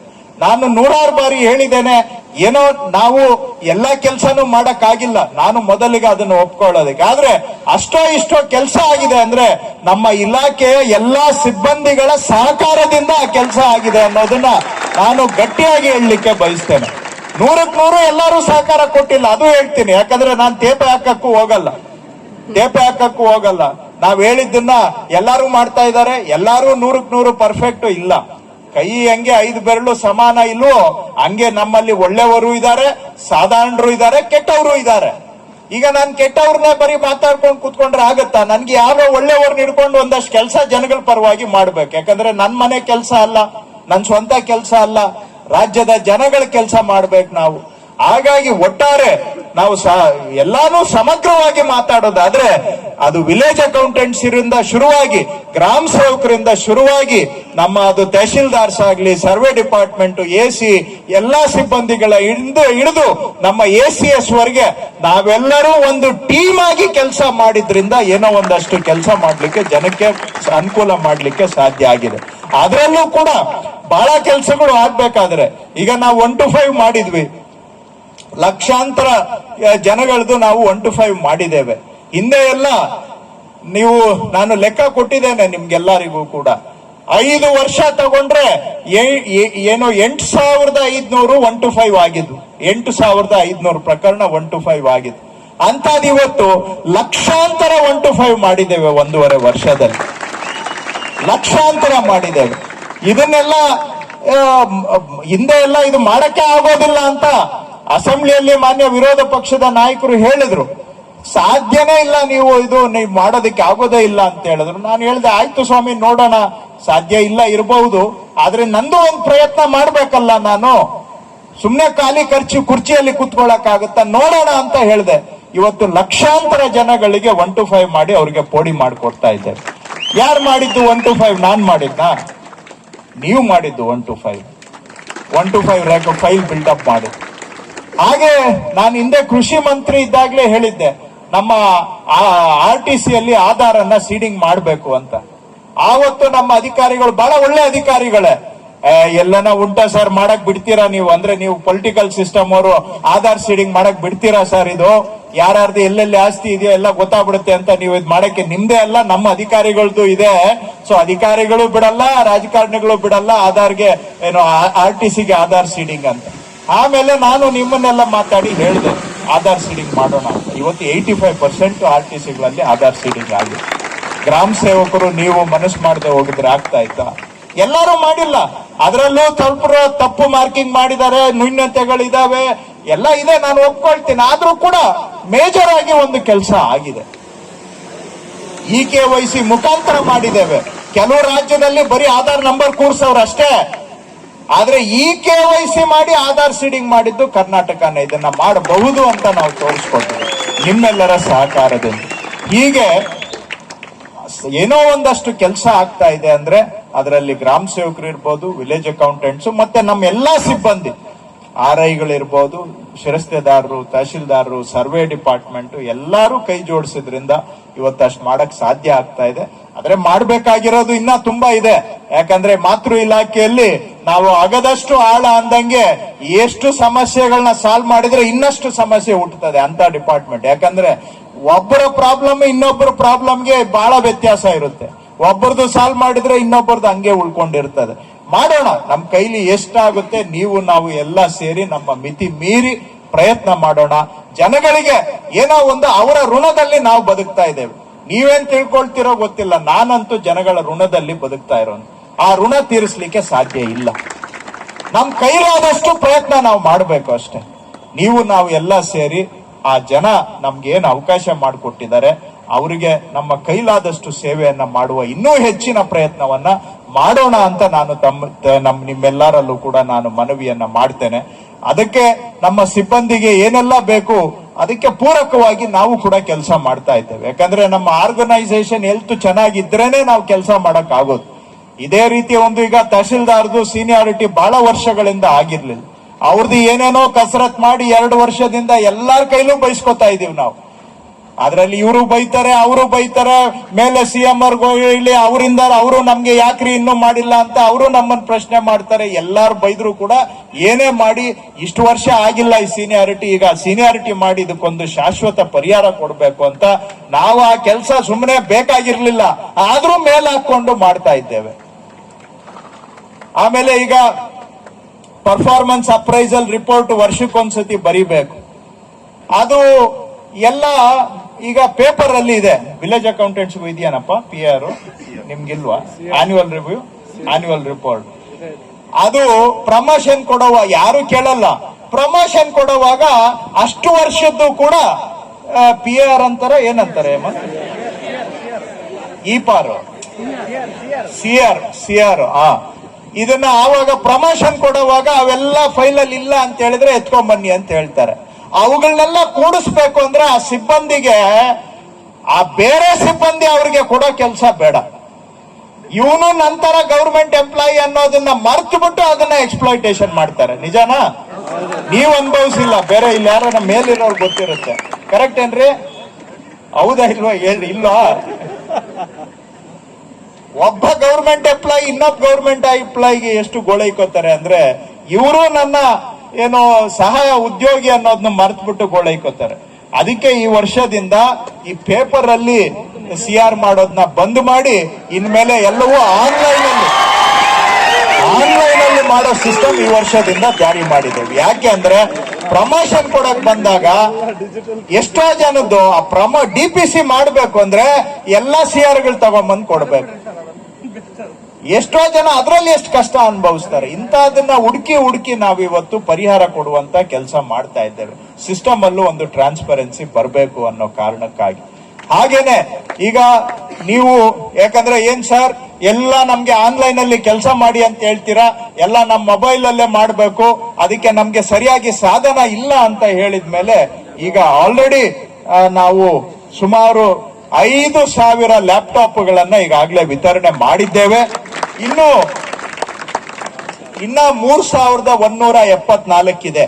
RIಗಳು VIಗಳು ಸೇರಿ ಇನ್ನೂ ಒಂದು 3,174 ಇದೆ. ಅದು ಟೆಂಡರ್ ಕಂಪ್ಲೀಟ್ ಮಾಡಿ ಈಗ ಸಪ್ಲೈ ಮಾಡಿ ಶುರು ಮಾಡಿದ್ದೇವೆ. ಸೊ ಅಲ್ಲಿಗೆ ಎಲ್ಲಾ ವಿಲೇಜ್ ಅಕೌಂಟೆಂಟ್, ಎಲ್ಲಾ RIಗಳಿಗೆ ಸರ್ಕಾರದಿಂದನೇ ನಾವು ಲ್ಯಾಪ್ಟಾಪ್ ಅನ್ನ ಕೊಡುವಂತ ಕೆಲಸ ಮಾಡ್ತಾ ಇದ್ದೇವೆ. ಅದನ್ನ ನಿಮ್ಮ ಸಂಘದವರು ಕೂಡ ಬೇಡಿಕೆ ಇಟ್ಟಿದ್ರು. ಅವರು ಮೊಬೈಲ್ ಅಂದ್ರು, ನಾವು ಮೊಬೈಲ್ ಬದಲಿಗೆ ಕೆಲಸ ಮಾಡಕ್ಕೆ ಲ್ಯಾಪ್ಟಾಪ್ ಅನುಕೂಲ ಆಗುತ್ತೆ ಅಂತ ಹೇಳಿ ಲ್ಯಾಪ್ಟಾಪ್ ಅಂದ್ರೆ ಕ್ರೋಮ್ ಬುಕ್ ಅಂತ ಕರಿತೇವೆ. ಅದನ್ನ ಎಲ್ಲಾ ವಿಲೇಜ್ ಅಕೌಂಟೆಂಟ್ RIಗಳಿಗೆ ಈಗ ಕ್ರೋಮ್ ಬುಕ್ ಅನ್ನ ಕೊಡ್ತಾ ಇದ್ದೇವೆ. ಆಮೇಲೆ ನಾನು ಫೀಲ್ಡ್ ಅಲ್ಲಿ ಓಡಾಡುವಾಗ ನೋಡಿದೆ, ಏನ್ರಿ ಜನ ನೀವು ಹಳ್ಳಿಯಲ್ಲೇ ಇರೋದಿಲ್ಲ ಅಂತ ಹೇಳ್ತಾರೆ. ಯಾಕ್ರಿ ಅಂದ್ರೆ ವಿಲೇಜ್ ಅಕೌಂಟೆಂಟ್ ಸರ್ ದಿನಾ ಟಪಾಲಲ್ಲಿ ರಿಪೋರ್ಟ್ ಕೊಡ್ಬೇಕು, ಅಲ್ಲಿಂದ ಟಪಾಲ್ ಎತ್ಕೊ ಬರ್ಬೇಕು. ಸೊ ದಿನಾ ಒಂದಲ್ಲ ಒಂದು ಕೆಲಸಕ್ಕೆ ನಾವು ತಾಲೂಕು ಆಫೀಸಿಗೆ ಹೋಗಲೇಬೇಕು. ಇದನ್ನ ಜನಗಳಿಗೆ ಹೇಳಿದ್ರೆ ಅರ್ಥ ಆಗೋದಿಲ್ಲ ಅಂತ. ಅದಕ್ಕೋಸ್ಕರ ಈಗ ನಾನು ಎಲ್ಲಾರ್ಗೂ ಕೂಡ ಈ ಆಫೀಸ್ ಸೌಕರ್ಯವನ್ನ ಕೊಟ್ಟು ನೀವು ದಿನಾ ತಾಲೂಕು ಆಫೀಸ್ಗೆ ಅಲ್ಲಾಡುವಂತ ಬರ್ಡನ್ ಅನ್ನ ಈಗ ತೆಗೆದಾಕ್ಬೇಕು ಅಂತೇಳಿ ಈ ಕ್ರೋಮ್ ಬುಕ್ ಅನ್ನ ಕೊಟ್ಟು ಎಲ್ಲಾರ್ಗೂ ಈ ಆಫೀಸ್ ಆನ್ಲೈನ್ ಅಲ್ಲೇ ಕೆಲಸ ಮಾಡೋದು, ಎಲ್ಲಿದ್ರೆ ಅಲ್ಲೇ ಮಾಡಬಹುದು. ನೀವು ನಾಡ್ ಕಚೇರಿಯಲ್ಲಿ ಕುತ್ಕೊಂಡು ಮಾಡಬಹುದು, ಇಲ್ಲ ಬೇಕಾಗಿಲ್ಲ ನಾಡ್ ಕಚೇರಿನು. ಎಲ್ಲಾರ್ಗೂ ಈಗ VPN ಲಾಗಿನ್ ಅನ್ನ ಕೊಡ್ತಾ ಇದ್ದೇವೆ. VPN ಲಾಗಿನ್ ಅನ್ನ ಕೊಟ್ರೆ ನೀವು ಯಾವ ಹಳ್ಳಿಯಲ್ಲಿ ಕೂತ್ಕೊಂಡು ಬೇಕಾದ್ರೂ ನೀವು ಆನ್ಲೈನ್ ಅಲ್ಲೇ ಫೈಲ್ ವರ್ಕ್ ಅನ್ನ ಮಾಡಬಹುದು. ಯಾವುದೇ ರಿಪೋರ್ಟ್ ಕಳಿಸ್ಬೇಕಾದ್ರೂ ನಿಮ್ ಕಂಪ್ಯೂಟರ್ ಇಂದಾನೆ ಕಳಿಸಬಹುದು. ಸೊ ದಟ್ ನಿಮಗೆ ಅನಗತ್ಯವಾಗಿ ಹಿಂದೆ ಮುಂದೆ RI ಕಚೇರಿಗೆ ಹೋಗೋದು, ನಾಡ್ ಕಚೇರಿ, ಅಲ್ಲಿಂದ ತಾಲೂಕು, ಇವೆಲ್ಲ ಅಲ್ದಾಡುವಂತ ಅದಕ್ಕೆ ವಿರಾಮ ಕೊಟ್ಟು ಎಲ್ಲಾದ್ರೂ ಒಂದು ಕಡೆ ನೀವು ಕೆಲಸ ಮಾಡೋದಕ್ಕೆ ಅವಕಾಶ ಆಗ್ಲಿ ಅಂತೇಳಿ ಎಲ್ಲರಿಗೂ ಈ ಆಫೀಸ್ ಸೌಲಭ್ಯವನ್ನ ಕೊಡ್ತಾ ಇದ್ದೇವೆ. ಈಗ ಇದರಿಂದ ಆ ಫೈಲ್ಗಳು ಇಲ್ಲಿಂದ ಅಲ್ಲಿಗೆ ಅಲ್ದಾಡೋದು, ಕಳೆದೋಯ್ತು ಅಂತ ಹೇಳೋದು, ಜನ ಬಂದು ನಮ್ಗೆ ಶಾಪ ಹಾಕೋದು, ಏನ್ರಿ ಕಡ್ತ ಕೊಟ್ಟಿದೀವಿ, ಒಂದ್ ಕಡ್ತ ಇಟ್ಕೊಳಕ್ ಆಗಲ್ಲ ಅಂತ ಜನನೂ ಬೈತಾರೆ ನಮ್ಗೆ. ಕಡ್ತ ಕಳೆದೋಯ್ತು ಅಂತ ಹೇಳೋದು, ಕಡ್ತ ಎತ್ತಿ ಪಕ್ಕಕ್ಕೆ ಇಟ್ಬಿಡೋದು. ಷಡಾಕ್ಷರಿ ಅವರು ಬಂದಿದ್ದಾರೆ, ಅವರಿಗೂ ನಿಮ್ಮೆಲ್ಲರ ಪರವಾಗಿ ಸ್ವಾಗತ. ರಾಜ್ಯ ಸರ್ಕಾರಿ ನೌಕರರ ಸಂಘದ ಅಧ್ಯಕ್ಷರು. ಸೊ ಎಲ್ಲರಿಗೂ ಈ ಆಫೀಸ್ ಸೌಲಭ್ಯವನ್ನ ಕೊಡ್ತಾ ಇದ್ದೇವೆ. ಅವ್ರಿಗೆ ಕೆಲವು ನಾಡ ಕಚೇರಿಯಲ್ಲಿ ಕೇಸ್ವಾನ್ ಇಲ್ಲ ಅಂತ ಹೇಳಿದ್ರು. ಈ ಗವರ್ನೆನ್ಸ್ ಅವ್ರಿಗೆ ಮಾತಾಡಿ VPN ಸೌಲಭ್ಯವನ್ನ ಕೊಡೋದಕ್ಕೂ ಕೂಡ ಈಗ ಆ VPN ಚಾರ್ಜಸ್ ನ ಗವರ್ಮೆಂಟ್ ಕಟ್ಟುತ್ತೆ ಮಾಡುವಂತ ಕೆಲಸವನ್ನ ಮಾಡ್ತಾ ಇದ್ವಿ. ಈಗ ಮತ್ತೆ ನಿಮ್ಮ ಅಸೋಸಿಯೇಷನ್ ಅವ್ರು ಹೇಳಿದ್ರು, ಏನ್ ಸರ್ ನಮ್ಗೆ ಸ್ವತಂತ್ರ ಪೂರ್ವದಿಂದ ನಾವು ಕೆಲಸ ಮಾಡ್ತಾ ಇದ್ದೀವಿ, ನಾವು ಎಲ್ಲಿ ಕೂತ್ಕೊಂಡು ಕೆಲಸ ಮಾಡಬೇಕು. ಸುಮಾರು ಹಳ್ಳಿಗಳಲ್ಲಿ 2500 VA ಮಾತ್ರ ಸ್ವಂತ ಆಫೀಸ್ ಇತ್ತು. ಅಂದ್ರೆ ಯಾವ್ದೋ ಕೆಲವು ಕಡೆ ಹಳೆ ಕಾಲದಲ್ಲಿ ಚಾವಡಿ ಮಾಡ್ಕೊಂಡಿದ್ದಾರೆ, ಕೆಲವರು ಅಲ್ಲಿ ಇಲ್ಲಿ ಕೆಲಸ ಮಾಡ್ತಾ ಇದ್ರು. ಒಂದು 2500 VA ಮಾತ್ರ ಆಫೀಸ್ ಇತ್ತು. ಆಮೇಲೆ ನಾನು ಎಲ್ಲ DC-ಗಳು CEO-ಗಳು ಜೊತೆ ಮೀಟಿಂಗ್ ಮಾಡಿ, ನೋಡ್ರಿ ಎಲ್ಲಾದ್ರೂ ಒಂದು ಗವರ್ಮೆಂಟ್ ಬಿಲ್ಡಿಂಗ್ ಅಲ್ಲಿ ಅವ್ರಿಗೆ ಆಫೀಸ್ ಮಾಡಿಕೊಡ್ಲೇಬೇಕು ಅಂತ ಹೇಳಿದ್ಮೇಲೆ ಇವತ್ತು 7850 VA ಆಫೀಸ್ ಅನ್ನ ನಾವು ಮಾಡಿಕೊಟ್ಟಿದ್ದೇವೆ. ನಾನು ಇಲಾಖೆ ಜವಾಬ್ದಾರಿ ತಗೊಂಡಾಗ ಇದ್ದಿದ್ದು 2500 ಆಫೀಸ್, ಇವತ್ತು 7850.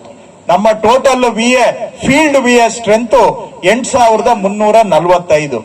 ಅದರಲ್ಲಿ ವೇಕೆನ್ಸಿ ತೆಗೆದು ಹಾಕಿದ್ರೆ ಎಲ್ಲ ಅದ್ರಲ್ಲಿ ಒಂದಷ್ಟು ವೇಕೆನ್ಸಿ ಇದ್ದೇ ಇರುತ್ತೆ, ನಿಮ್ಗೂ ಗೊತ್ತು. 8345ರಲ್ಲಿ 7850 VA ಇವತ್ತು ನಾವು ಆಫೀಸ್ ಅನ್ನ ಮಾಡಿಕೊಟ್ಟಿದ್ದೇವೆ. ಈ ತರ ಯಾಕಂದ್ರೆ ಕೆಲಸ ಮಾಡೋದಕ್ಕೆ ಅವ್ರಿಗೆ ಒಂದು ಪೂರಕ ವಾತಾವರಣ ಇರಬೇಕು ಅನ್ನೋ ಕಾರಣದಿಂದ. ಹಾಗೇನೆ ಈಗ ನಾವು ಆಧಾರ್ ಸೀಡಿಂಗ್ ಬಗ್ಗೆ ಮಾತಾಡಿದೆ, ಹಾಗೆ ಮಾಡಕ್ ಆಗೋದಿಲ್ಲ ಅನ್ನೋದನ್ನ ಮಾಡಿದಾಗ ನಮಗೂ ಖುಷಿ ಆಯ್ತು. ಹಾಗಾಗಿ ಯಾರ್ಯಾರು ಆಧಾರ್ ಸೀಡಿಂಗ್ ಮಾಡಿದ್ದಾರೆ ಅವರೆಲ್ಲರಿಗೂ ಕೂಡ ಅವರ ಸಂಬಳ ಬಿಟ್ಟು ಒಂದು ಪ್ರೋತ್ಸಾಹಧನ ಕೊಡಬೇಕು ಅಂತ ತೀರ್ಮಾನ ಮಾಡಿ ಸುಮಾರು ಒಂದು 5 ಕೋಟಿ ರೂಪಾಯಿಗಳ ಪ್ರೋತ್ಸಾಹಧನವನ್ನ ಸಂಬಳ ಅಲ್ಲದೆ VA ಮತ್ತು ಗ್ರಾಮ ಸಹಾಯಕರಿಗೆ ಕೊಟ್ಟಿದ್ದೇವೆ. ಜಸ್ಟ್ ಒಂದು ಇನ್ಸೆಂಟಿವ್, ಎನ್ಕರೇಜ್ಮೆಂಟ್. ಯಾಕಂದ್ರೆ ಒಂದು ಸಾಧನೆ ಮಾಡಿದಾಗ ಸಾಧನೆಗೆ ಸಹಕಾರ ಮಾಡಿದವ್ರನ್ನ ಗುರುತಿಸಬೇಕಾಗಿರೋದು ಕೂಡ ನಮ್ಮ ಧರ್ಮ. ಹಾಗೇನೆ ಪೌತಿ ಖಾತೆ ಸಾಕಷ್ಟು ಸಮಸ್ಯೆಗಳು ಆಯ್ತು, ಅದರಲ್ಲಿ ಸುಧಾರಣೆ ಮಾಡಿ, ಬದಲಾವಣೆ ಮಾಡಿ, ಸರಳೀಕರಣ ಮಾಡಿ ಈಗ ಯಾರು ಹೆಚ್ಚು ಈ ಪೌತಿಯನ್ನ ಮಾಡಿಕೊಡ್ತಾರೆ ಅವರಿಗೂ ಕೂಡ 5 ಕೋಟಿ ರೂಪಾಯಿ ಪ್ರೋತ್ಸಾಹ ಧನವನ್ನ ಕೊಡುವಂತ ಘೋಷಣೆಯನ್ನ ನಾನು ಮಾಡಿದ್ದೇನೆ. ಅದರಲ್ಲಿ VA ಮತ್ತೆ ಗ್ರಾಮ ಸೇವಕರಿಗೂ ಸೇರಿಸಿ ಈಗ ಆಲ್ರೆಡಿ ಅದರಲ್ಲಿ 2 ಕೋಟಿ ರೂಪಾಯಿ ನಾವು ಪ್ರೋತ್ಸಾಹ ಧನವನ್ನ ಪಾವತಿನೂ ಕೂಡ ಆಗಿದೆ. 2 ಕೋಟಿ ರೂಪಾಯಿ ಪಾವತಿನೂ ಯಾರು ಹೆಚ್ಚಿಗೆ ಮಾಡಿದ್ದಾರೆ ಪೌತಿ ಖಾತೆ ಅವರಿಗೆ ಪಾವತಿಯನ್ನು ಕೂಡ ನಾವು ಮಾಡಿದ್ದೇವೆ. ಈ ರೀತಿಯಾಗಿ ನಿಮ್ಮ ಪರವಾಗಿ ನಾವು ಇದ್ದೇವೆ. ಯಾಕಂದ್ರೆ ಏನೋ ಒಂದಷ್ಟು ಕೆಲಸ ಆಗ್ಬೇಕು ಅಂದ್ರೆ ನಮ್ಮ ಆರ್ಗನೈಸೇಷನ್, ನಮ್ಮ ಸಂಸ್ಥೆ, ನಮ್ಮ ಸಂಘಟನೆನೂ ಕೂಡ ಸದೃಢವಾಗಿದ್ರೇನೆ ನಾವು ಕೆಲಸ ಮಾಡ್ಲಿಕ್ಕೆ ಸಾಧ್ಯ ಆಗೋದು. ಸೊ ಹಾಗಾಗಿ ಆ ಒಂದು ಸಮಗ್ರ ಚಿಂತನೆಯನ್ನ ಖಂಡಿತವಾಗಿ ನಾವು ಇಟ್ಕೊಂಡಿದ್ದೇವೆ. ಯಾಕೆ ಮಾಡ್ತಾ ಇದ್ದೀವಿ ಅಂದ್ರೆ ಅಲ್ಟಿಮೇಟ್ಲಿ ನೀವು ನಾವು ಎಲ್ಲ ಕೈ ಜೋಡಿಸಿದ್ರೇನೆ ಏನಾದ್ರೂ ನಾವು ಜನಗಳಿಗೆ ಒಂದಷ್ಟು ಕಲ್ಯಾಣವನ್ನ ಮಾಡ್ಲಿಕ್ಕೆ ಸಾಧ್ಯ.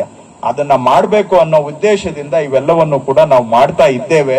ಹಾಗೂ ಈಗ 3 ವಿಷಯಗಳನ್ನ ನಿಮ್ಮ ಅಧ್ಯಕ್ಷರು ನಿಮ್ಮ ಪರವಾಗಿ ಪ್ರಸ್ತಾಪ ಮಾಡಿದ್ದಾರೆ. ಅದರಲ್ಲಿ ಒಂದು KCSRದು. ನಿಮ್ಗೆ ಗೊತ್ತಿದೆ KCSR ಅಮೆಂಡ್ಮೆಂಟ್ ಮಾಡೋದು ನಾವು ರೆವಿನ್ಯೂ ಡಿಪಾರ್ಟ್ಮೆಂಟ್ ಅಲ್ಲ, ಅದು ಇಡೀ ಗವರ್ಮೆಂಟ್ ಅಲ್ಲಿ ಮಾಡಿರುವಂತಹ ಬದಲಾವಣೆ. 2021ರಲ್ಲೇ ಮಾಡಿದ್ದಾರೆ, ಇಡೀ ಗವರ್ಮೆಂಟ್ಗೆ ಮಾಡಿದ್ದಾರೆ, ನಮ್ಮ ಇಲಾಖೆ ಒಂದಕ್ಕಲ್ಲ. ಇಡೀ ಗವರ್ಮೆಂಟ್ ಅಲ್ಲಿ ಎಲ್ಲಾ ಡಿಪಾರ್ಟ್ಮೆಂಟ್ಗೂ ಕೂಡ ಮಾಡಿದ್ದಾರೆ. ಅದು ನಮ್ಮ ಇಲಾಖೆಗೆ ಅನ್ನುವಂತ ಭಾವನೆ ದಯವಿಟ್ಟು ಯಾರು ಇಟ್ಕೊಳ್ಬೇಡಿ. ಅದು ಹಿಂದಿನ ಸರ್ಕಾರ ಆದ್ರೂ ಕೂಡ ಮಾಡಿರೋದು ಹಿಂದಿನ ಸರ್ಕಾರ, ನಾನು ಅದನ್ನ ಡಿಫೆಂಡ್ ಮಾಡ್ಕೊಳ್ಳೋ ಅವಶ್ಯಕತೆ ಇಲ್ಲ ಅಂತ ಇದ್ರೂ ಕೂಡ, ಆದ್ರೂ ಅದು ಮಾಡುವಾಗ ಅವರು ಏನ್ ವಿಚಾರ ಮಾಡಿದ್ದಾರೆ ಆ ವಿಚಾರ ಮಾಡಿ ಇಡೀ ಸರ್ಕಾರದಲ್ಲಿ 16(1), 2 ಮತ್ತೆ 2 ಕೂಡ ಆಗ ಅವರು ಡಿಲೀಟ್ ಮಾಡಿದ್ದಾರೆ. ಈಗ ನಿಮ್ಮದು ಬೇಡಿಕೆ ಇದೆ, ಅದನ್ನ ನಾವು ಮುಖ್ಯಮಂತ್ರಿಗಳ ಹತ್ರನೂ ಚರ್ಚೆ ಮಾಡ್ತೇವೆ. ಯಾಕಂದ್ರೆ ಅದು ನನ್ನ ಡಿಪಾರ್ಟ್ಮೆಂಟ್ ಬರೋದಿಲ್ಲ, ಮುಖ್ಯಮಂತ್ರಿಗಳ ಹತ್ರ ನಾವು ಚರ್ಚೆ ಮಾಡ್ತೇವೆ. ಮುಖ್ಯಮಂತ್ರಿಗಳ ಹತ್ರ ಚರ್ಚೆ ಮಾಡಿ ಒಂದು ಹೋಲಿಸ್ಟಿಕ್ ಇಡೀ ಗವರ್ಮೆಂಟ್ಗೆ ಒಂದು ಡಿಸಿಷನ್ ಆಗ್ಬೇಕಾಗುತ್ತೆ ಏನೇ ಆದ್ರೂ ಕೂಡ.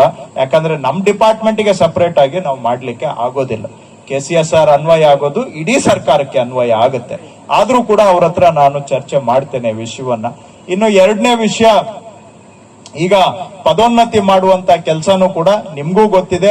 ಹೈಕೋರ್ಟ್, ಸುಪ್ರೀಂ ಕೋರ್ಟ್ ಎಲ್ಲ ಹೋಗಿ ಬಂದು ಈಗ ಅದನ್ನು ಕೂಡ ಸೀನಿಯಾರಿಟಿಯನ್ನ ಫಿಕ್ಸ್ ಮಾಡೋದಕ್ಕೆ C&R ರೂಲ್ಸ್ ಮಾಡಿ ಅದನ್ನ ಫೈನಲ್ ಕೂಡ ಮಾಡಿ ಈಗ ಅದಾದ್ಮೇಲೆ ಆಟೋಮ್ಯಾಟಿಕ್ ಆಗಿ ಅದರಿಂದ ಪ್ರಕಾರವಾಗಿ ನಾವು C&R ರೂಲ್ಸ್ ಅನ್ನ ಪ್ರಕಾರವಾಗಿ ಈಗ ಸೀನಿಯಾರಿಟಿನೂ ಫಿಕ್ಸ್ ಆಗುತ್ತೆ. ಸೀನಿಯಾರಿಟಿ ಫಿಕ್ಸ್ ಆದ ಕೂಡಲೇ ಅದಾದ್ಮೇಲೆ ಆಟೋಮ್ಯಾಟಿಕಲಿ ಪ್ರಮೋಷನ್ ಆಗುತ್ತೆ. ಸಮಸ್ಯೆ ಇರೋದು ಪ್ರಮೋಷನ್ ಅಲ್ಲ, ಸಮಸ್ಯೆ ಇರೋದು ಸೀನಿಯಾರಿಟಿ ಫಿಕ್ಸಿಂಗ್ ಆಗುವಂತಹದ್ದು. ಇದು ಸೀನಿಯಾರಿಟಿ ಫಿಕ್ಸ್ ಆಗೋದ್ರೆ ಆಟೋಮ್ಯಾಟಿಕಲಿ ಪ್ರಮೋಷನ್ ಆಗ್ಲಿಕ್ಕೆ ಏನೂ ಸಹ ತೊಂದರೆ ಇರೋದಿಲ್ಲ. ಆದ್ರೆ ಏನೋ ಒಂದು ಅದನ್ನ ಎನ್ಹಾನ್ಸ್ಮೆಂಟ್ ಮಾಡೋದಕ್ಕೆ ಖಂಡಿತವಾಗಿ ನಾನು ಅದರ ಪರ ಇದ್ದೇನೆ. FD ಅವರ ಹತ್ರ ಮಾತಾಡಿ ರೆಕಮೆಂಡೇಶನ್ ಬಂದ ಮೇಲೆ ಅದ್ರ ಬಗ್ಗೆ ಒಂದು ಪಾಸಿಟಿವ್ ಆಗಿ ನಾವು ತೀರ್ಮಾನವನ್ನ ಖಂಡಿತವಾಗಿ ಮಾಡ್ತೇವೆ. ಅಷ್ಟೇ ಅಲ್ಲ, ನೀವು ಗ್ರಾಮ ಸೇವಕರು ಇಲ್ಲಿಲ್ಲ ಆದ್ರೂ ಹೇಳ್ತಾ ಇದ್ದೇನೆ, ನಿಮ್ಗೆ ಗೊತ್ತು, ನಾವು 2 ವರ್ಷದ ಹಿಂದೆ ಅವರಿಗೆ ಕೊಡುವಂತ ಗೌರವಧನವನ್ನ ಹೆಚ್ಚಳ ಮಾಡಿದ್ದೇವೆ. 1.5 ವರ್ಷ ಹಿಂದೆ 15,000 ಇದ್ದಿದ್ದನ್ನ 17,000 ಮಾಡಿದ್ದೇವೆ. ಆಮೇಲೆ ಈ ವರ್ಷ ಅವ್ರಿಗೂ ಕೂಡ ನಿಡಿಗಂಟು ಅಂದ್ರೆ ಅವ್ರ ರಿಟೈರ್ಮೆಂಟ್ ಬೆನಿಫಿಟ್ಸ್ ಇಲ್ಲ, ಅವ್ರಿಗೆ ರಿಟೈರ್ಮೆಂಟ್ ಬೆನಿಫಿಟ್ಸ್ ಇಲ್ಲ. ಆದ್ರೆ ಅವ್ರಿಗೂ ಒಂದು ರಿಟೈರ್ಮೆಂಟ್ ಆದಾಗ ಒಂದು 5 ಲಕ್ಷ ರೂಪಾಯಿ ಅಷ್ಟು ನಿಡಿಗಂಟನ್ನ ಕೊಡುವಂತದ್ದು, ಒನ್ ಟೈಮ್ ಸೆಟಲ್ಮೆಂಟ್ ಮಾಡೋದನ್ನು ಕೂಡ ಈಗ ತೀರ್ಮಾನ ಮಾಡಿ ಅನುಷ್ಠಾನಕ್ಕೂ ಸಹ ತಗೊಂಡ್ ಬಂದಿದೆ. ಅಟ್ಲೀಸ್ಟ್ ಅವ್ರು ರಿಟೈರ್ಮೆಂಟ್ ಆದಾಗ ಏನೋ ಒಂದು ಸ್ವಲ್ಪ ಅವ್ರಿಗೆ ಕೈಯಲ್ಲಿ ಒಂದು ಸೊಲೇಶಿಯಂ ತರನ ಏನಂತೀರ ಅದಕ್ಕೆ, ನಿಡಿಗಂಟು ಗ್ರಾಚ್ಯುಯಿಟಿ ಅಂದ್ರೆ not A gratuity, lump sum amount ಅನ್ನ ಕೊಡೋದನ್ನು ಕೂಡ ಈಗ ಮಾಡಿದ್ದೇವೆ. ಯಾಕೆ ಅಂದ್ರೆ ನಾವು ನಮ್ ಜೊತೆ ಕೆಲಸ ಮಾಡೋರು ಎಲ್ಲ ಏನೋ ಒಂದಷ್ಟು ಅವರದ್ದು ಹಿತಾಸಕ್ತಿಯನ್ನ ಕಾಪಾಡಿದ್ರೇನೆ ನಾವು ಎಲ್ಲವನ್ನು ಸಹ ಜೊತೆಗೆ ತೆಗೆದುಕೊಂಡು ನಮ್ಮ ಸಂಸಾರವನ್ನ ಮುನ್ನಡೆಸಲಿಕ್ಕೆ ಸಾಧ್ಯ.